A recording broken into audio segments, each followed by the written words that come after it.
Esto es Cabildeo Digital.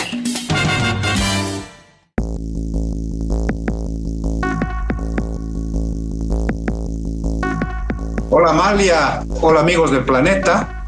Estamos nuevamente con ustedes en Noticias de Último Momento para comentar, para analizar temas coyunturales muy importantes. Está, por ejemplo, la suspensión de los bloqueos en varias carreteras del país y lo que se viene en términos de presión social por la reaparición de los dólares, por la normalización del suministro de los combustibles. Vamos a estar hablando de este tema, pero también de las noticias que se han presentado a nivel de la Asamblea Legislativa.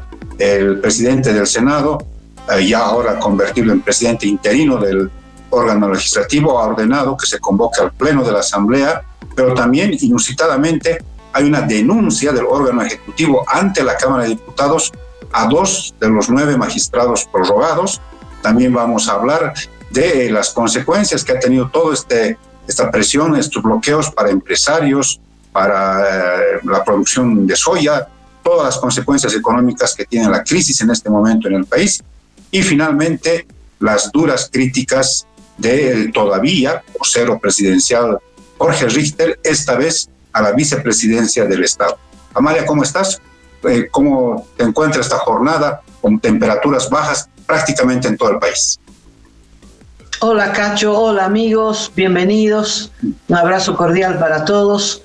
Bueno, se levantaron los bloqueos, obviamente en 48 horas, por más bloqueo que exista, no van a aparecer los dólares ni los carburantes.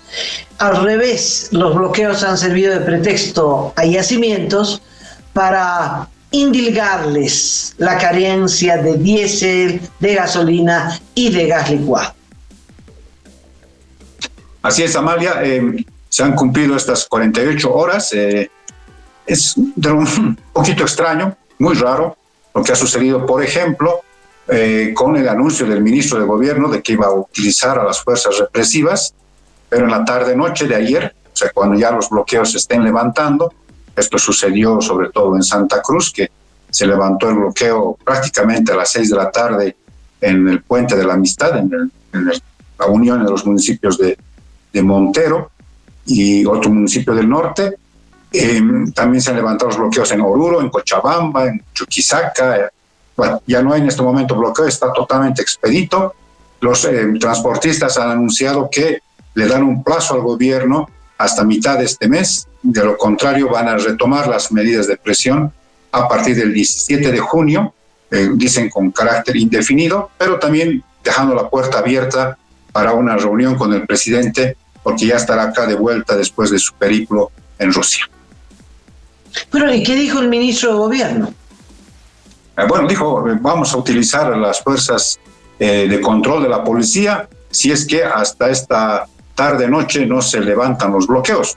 Claro, parece que todo estaba organizado y efectivamente se levantaron los bloqueos. Solamente tuvo que actuar la policía en un bloqueo en Cochabamba, donde parece que se demoraron, ahí no quisieron levantar rápidamente, y entonces los policías actuaron. No hubo una represión sañuda ni nada por el estilo, pero sí obligaron a los bloqueadores a que dejen expedita la vida. 26 millones de dólares han perdido los exportadores por este paro, por este bloqueo. Pero en realidad no es el primer bloqueo ni será el último. El país está bloqueado, ¿no? Bloquea el gobierno con medidas, exigencias para los exportadores, con un dólar subvaluado, etcétera, etcétera. El principal bloqueador de las exportaciones es el gobierno. Pero estas movilizaciones sociales, estos bloqueos por todo y nada, porque subió el precio del tomate, bloqueo, porque no hay garrafas de gas, bloqueo. En fin, el bloqueo es el instrumento de lucha preferido de todos los bolivianos. Cada vez que quieres algo, bloqueas tu esquina. Bloqueo de las 100 esquinas del magisterio, de todo el mundo. ¿Sabes, Cacho?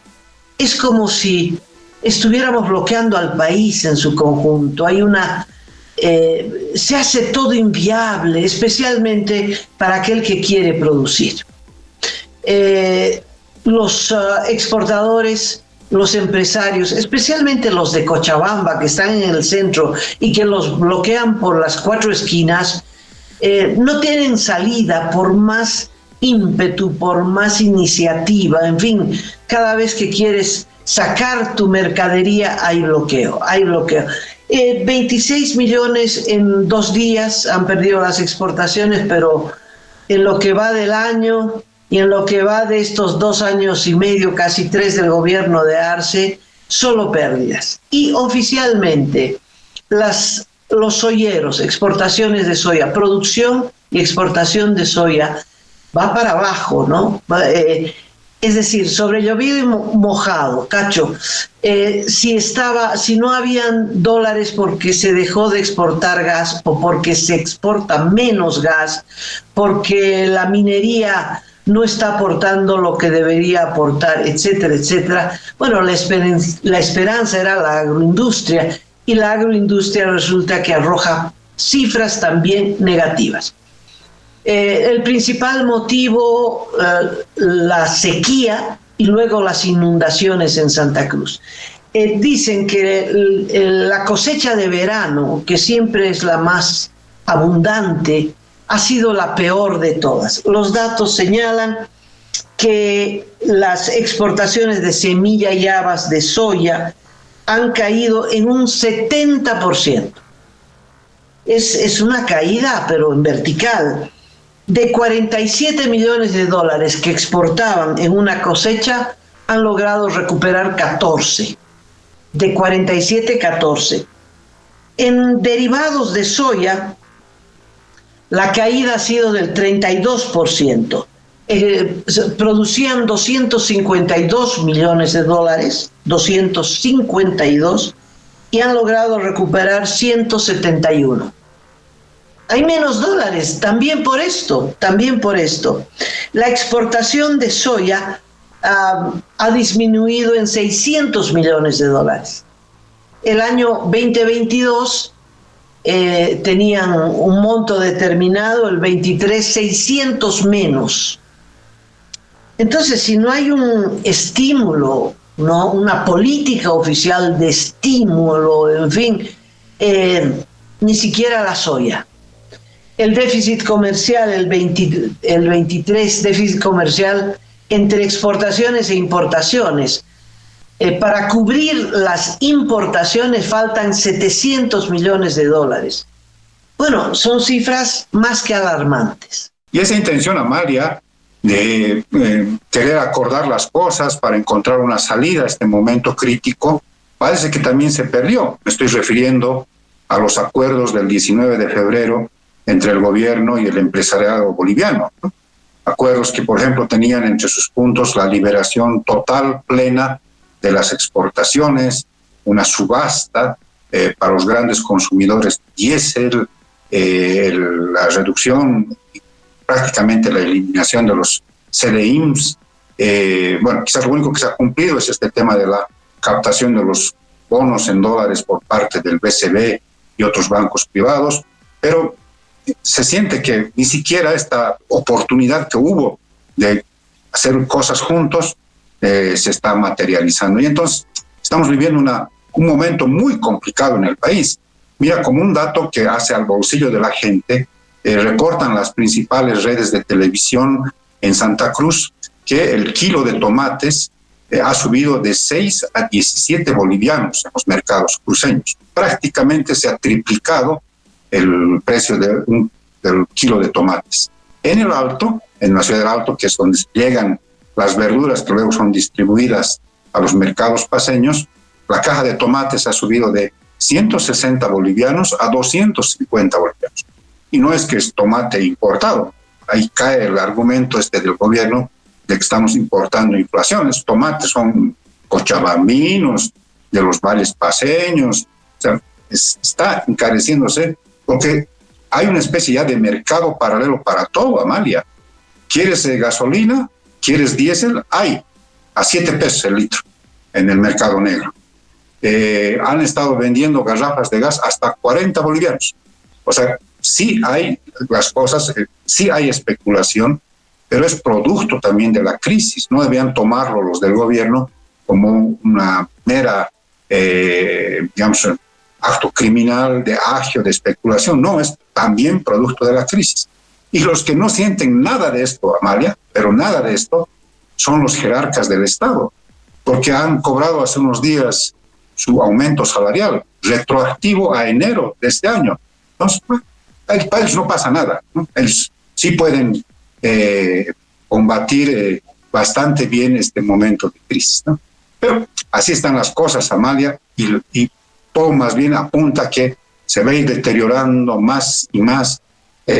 Todos han recomendado, moros y cristianos, por ejemplo, reducir el déficit fiscal, cortar el gasto tan tremendo que se hace en la burocracia estatal, pero nada, en lugar de eso es aumento salarial. Entonces, caramba, las cosas no parecen que hubiese un sentido común mínimo en el gobierno de que estamos en un momento crítico, ¿no? Así que lamentablemente las cosas parece que van a ir empeorando en el curso de los próximos días, semanas, meses. Bueno, mientras se hace efectivo el incremento salarial en la jerarquía del aparato estatal, el sueldo del señor presidente ha sido reajustado, bueno, los jubilados no han recibido nada. Los rentistas no han recibido ninguna compensación en su renta y menos retroactividad. Entonces hay dos varas, ¿no? Y a propósito de los precios, Cacho, es interesante porque la gente empieza a sentir que los precios van a subir y hay que defenderse frente a la inflación. Entonces la gente que tiene un margen va y compra un poquito más. Si comprabas 1 kilo de arroz al mes, compra 2, por si acaso. Y si puedes, una bolsita de 5 kilos, y si puedes, 1 quintal. Entonces, la demanda en EMAPA de arroz y de azúcar se ha incrementado de manera impresionante. Entonces, EMAPA ha determinado racionar. ¿Qué quiere decir, Cacho? Que entonces estamos prontos a recibir una tarjeta de racionamiento, ¿no? Nos acercamos aceleradamente hacia el socialismo. Si empiezan a haber cortes de luz, ya llegamos. Caramba, Amalia, caramba, lo que estás diciendo realmente es preocupante. Me hace mucho recuerdo a la ODP. Recuerdo a la ODP. ¿Qué dirán los chicos de ahora? Dirán, bro, ¿qué es eso? ¿No? Bueno, pues, la época de la mega hiperinflación en nuestro país. Ojalá no nos estemos acercando a esto. Sí, es muy parecido. Había terminado 17 años de gobiernos militares y dejaron $0 en el Banco Central, como ahora. No había reserva monetaria. A eso se cayó la exportación de estaño, vivíamos de estaño, como ahora del gas, y se cayó la cotización y dejamos de percibir ingresos. Lo único que teníamos era deudas y pérdidas. El gobierno de Banzer, que había sido un gobierno de apogeo, lo único que dejó fueron enormes deudas. Entonces era lo mismo que ahora, ¿no? 0 reserva monetaria, gran deuda externa y 0 ingresos porque el producto del que vivíamos en esa época, el estaño, y ahora el gas, se había acabado. El estaño no se acabó, pero se acabó el precio. De $7 la libra fina cayó a 1.20 aproximadamente. Entonces, el gobierno de la UDP agarró una maquinita y empezó a imprimir billetes, porque todos los días había paro, movilización para pedir aumento salarial, y se imprimían los billetes, y se acabaron los billetes, y entonces imprimían algo que se llamaba cheque de gerencia. Uno recibía el sueldo en varios millones de millones, un costal. Yo trabajaba en la Fides en esa época y creo que ganaba $4 o $5, Cacho, y recibía 1 quintal de cheques de gerencia. ¿Te ha debido pasar lo mismo? Sí, es realmente increíble, pero además, Amalia, es una especie de crisis con muchos rostros, ¿no? O sea, es la crisis económica, pero al mismo tiempo hay crisis política, el marxismo dividido, partido en dos, Dentro del arcismo también hay unas pugnas tremendas, hay una crisis institucional. De pronto, no sé por qué, quizás tú tengas la respuesta, Amalia, el gobierno, que tiene como sostén de su línea autoritaria en este momento, ha decidido denunciar a 2 de los 9 prorrogados, los que le firmaron la sentencia constitucional que prorroga a todos los magistrados del órgano judicial. O sea, realmente es una crisis con muchas facetas, con muchos rostros, que están generando, en mi criterio, una nueva tormenta perfecta sobre la cabeza del gobierno. Cuéntame esto, ¿quién ha demandado a quién y por qué? Resulta que el viceministro de Tierras, el señor Guerrero, que antes fue fiscal general del Estado en la época de Evo Morales, salió en una conferencia, sí, Ramiro Guerrero, exactamente, salió en una conferencia de prensa la pasada jornada a decir que se va a denunciar a los magistrados del Tribunal Constitucional, Gonzalo Hurtado e Iván Espada, son los que han firmado la sentencia para la autoprórroga, para la prórroga de magistrados, pero también firmaron otra sentencia que dispone la devolución de 34,000 hectáreas de tierras a la familia Marinkovic, ¿no? Entonces, los van a enjuiciar aparentemente por este último tema, pero necesitan pasar por la Cámara de Diputados, que podría disponer su suspensión en primera instancia y luego su destitución. Pero el arcismo no tiene control en este momento en el Parlamento, ha perdido el control incluso en la Cámara de Diputados, es minoría el arcismo, y se lanzan con esta noticia, con este anuncio. Yo me imagino que eso va a descomponer la relación con los prorrogados, con los magistrados del órgano judicial y del Tribunal Constitucional. Vos te preguntaba, ¿cómo lees tú, cómo interpretas tú, Amalia, esta situación tan sui generis? El descontrol de Arce sobre su gobierno. Cacho, no es el gobierno de Evo Morales. Evo Morales les cortaba la cabeza. Te recordarás que alguien opinó y salió Álvaro García Linera diciendo: aquí no hay libre pensadores, aquí todos piensan como yo pienso, y si no, chao. Aquí todo el mundo hace lo que quiere, Cacho, ¿no? Yo creo que refleja esa división, esa debilidad del gobierno. Guerrero lo que quiere es sentar antecedente, no creo que quiera procesar a los magistrados, pero quiere dejar un antecedente. Yo presenté, ¿no?, la demanda en diputados eso no va a avanzar, o tal vez sí, aprovechan esta demanda para votar por unanimidad y tumbar a los magistrados, sería glorioso. Además es iniciativa de 2 funcionarios del gobierno. Tengo dudas de que tenga apoyo de Arce. ¿Será que Arce tiene las riendas del gobierno? Y de ahí saltemos a Richter, Cacho, porque creo que el vocero presidencial refleja lo que estoy diciendo. Es decir, es un gobierno, hay un presidente, pero varios gobiernos, me parece. Es bien interesante lo que acabas de decir, porque es, en esta frase que has mencionado, un presidente con varios gobiernos, se refleja el descontrol, la descomposición, la falta de liderazgo político e institucional y estas crisis de los 1000 rostros, ¿no? Es muy complicado. Estamos en un momento tremendamente agobiante, muy amenazante, incluso hasta para la democracia de nuestro país. ¿Qué dijo Jorge Richter? La última. Bueno, en medio de tantas críticas que ha destapado el todavía vocero presidencial, dijo que en su criterio la vicepresidencia al mando de David Choquehuanca no aporta nada, ¿no? Y tiene razón, porque tenemos un vicepresidente que es un cuadro pintado en una pared, y por tanto él cree que hay que eliminar la vicepresidencia, ¿no? O sea, tampoco se ha animado a decir que hay que hacer una reforma constitucional, pero se lanzó con la idea de que la vicepresidencia tendría que comenzarse a evaluar si sirve o no sirve para el Estado boliviano. Pero él es el vocero presidencial, Cacho. Claro. Es la voz autorizada del presidente. El presidente está en Rusia abrazando a un genocida. Y de acá dice que Choquehuanca no sirve para nada y que hay que cerrar la vicepresidencia.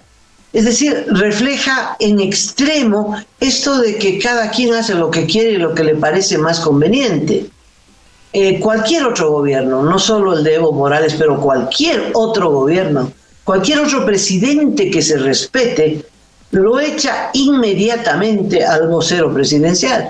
Y aquí parece que Richter está buscando que lo echen y no lo echan.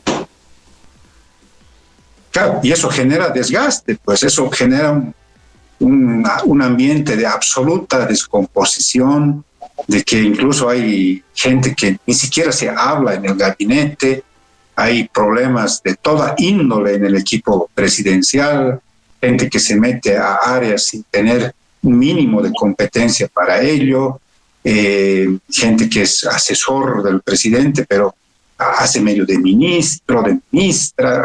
Es realmente complicado. Por eso te decía que es una crisis de muchas facetas, de muchas aristas que está acorralando al gobierno. En este contexto, Agustín Zambrana, el del búnker, le ha enviado una carta al presidente. Sí. Una carta en la que le dice que renuncie y que convoque a elecciones, que adelante las elecciones. Bueno, no ha habido comentarios oficiales sobre la carta porque obviamente no quieren darle bola a Agustín Zambrana ni hacerlo crecer ni nada. En la oposición se hicieron todos al costado, ¿no? Por el temor de ser acusados de golpistas.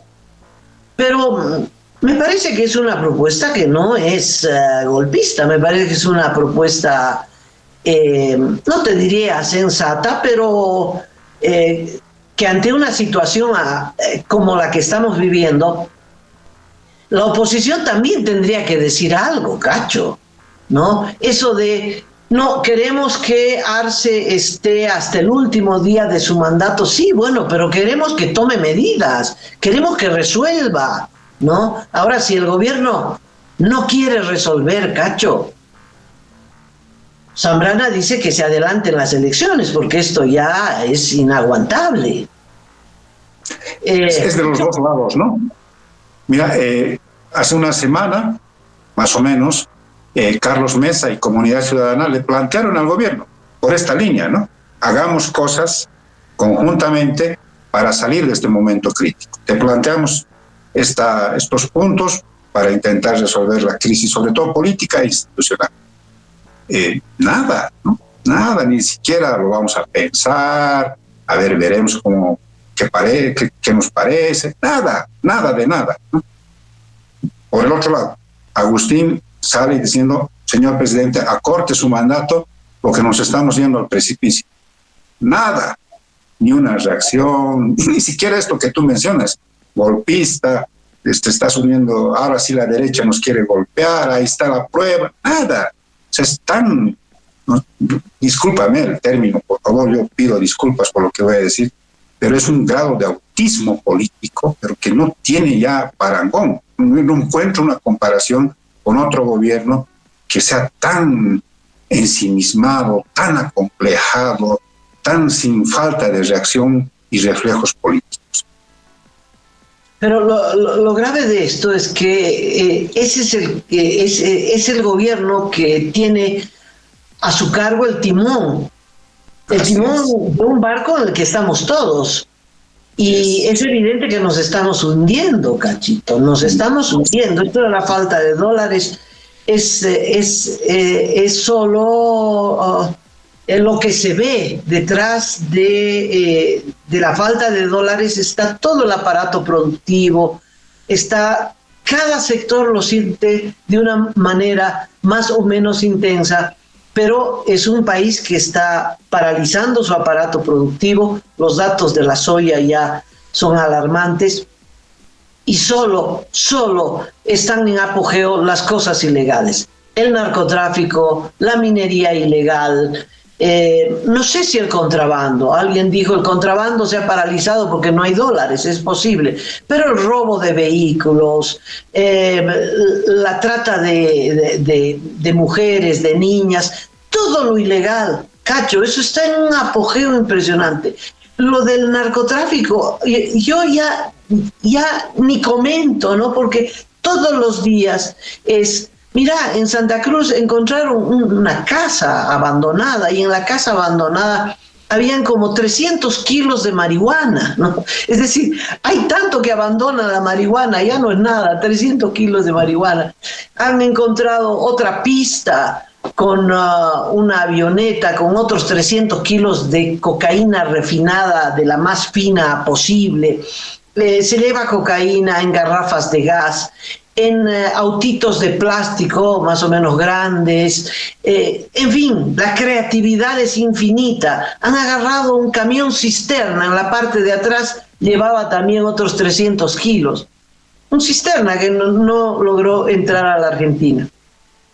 Entonces hay un apogeo extraordinario, ¿no? De la droga, de la marihuana, de los vehículos robados, en fin, todo lo ilegal, eso sí, tiene un gran apogeo, generan sus propios dólares, una economía paralela. No se están quejando de falta de dólares. Por ese lado hay bastantes dólares. Así es, Amalia, y para finalizar quizás el programa, hay que comentar lo que ha sucedido en la pasada jornada con don Andrónico Rodríguez, que ahora siendo presidente interino de la Asamblea Legislativa Plurinacional, le ha ordenado al secretario general de la vicepresidencia a través de una carta para que convoque este jueves en la tarde a sesión del Pleno de la Asamblea, vale decir a senadores y diputados, para tratar las leyes antiprórroga, quizás el tema de la crisis económica. Entonces hay varios temas que están en orden del día de la Asamblea Legislativa y veremos si este funcionario, el secretario general de la Asamblea Legislativa, cumple la orden y convoca y se emite en las próximas horas la citación, convocando a senadores y diputados al Pleno de la Asamblea. Este es un desafío de Andrónico Rodríguez, que lo trabajó junto con las bancadas de las oposiciones, y veremos también si esto de alguna manera se materializa en las próximas horas. Pero ¿qué pasa si este funcionario, al igual que Choquehuanca, decide que no? Es decir, yo creo que les falta garra, ¿no?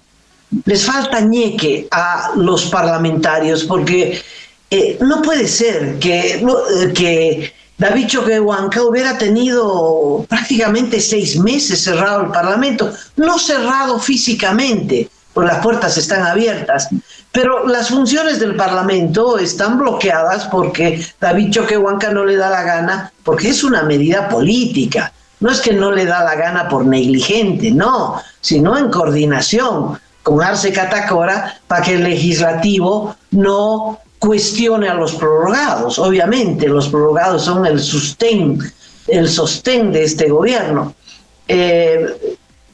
Pero viste, no se han revelado, han protestado, han habido sesiones con alegatos, en fin, pero no era suficiente, ¿no? Me parece, Cacho. Y bueno, ahora qué tal que el funcionario que depende de Choquehuanca no pierda la carta, ¿no? Y no haga caso y no hay sesión el jueves. Pues, porque además está la declaración de Jerjes Mercado, del jefe de bancada del arcismo, que dijo, no, aquí hay una orden de la justicia constitucional que le ata las manos a Andrónico Rodríguez. Es más, si esto prospera, hay que meter a la cárcel a Andrónico Rodríguez. Los electores de Jerjes Mercado deben estar patitiesos porque decir, ¿por quién hemos votado? ¿No? Por una persona que no cumple su labor, no quiere hacer cumplir el trabajo parlamentario. Y seguro que Jerjes Mercado ha cobrado su aumento salarial con retroactividad a enero de este año. Bueno, Cacho, nos vamos entonces. Así es, Amalia. Estaremos con ustedes, amigas, amigo, mañana en el programa de noticias de último momento con Amalia Paz. Hasta mañana. Hasta mañana.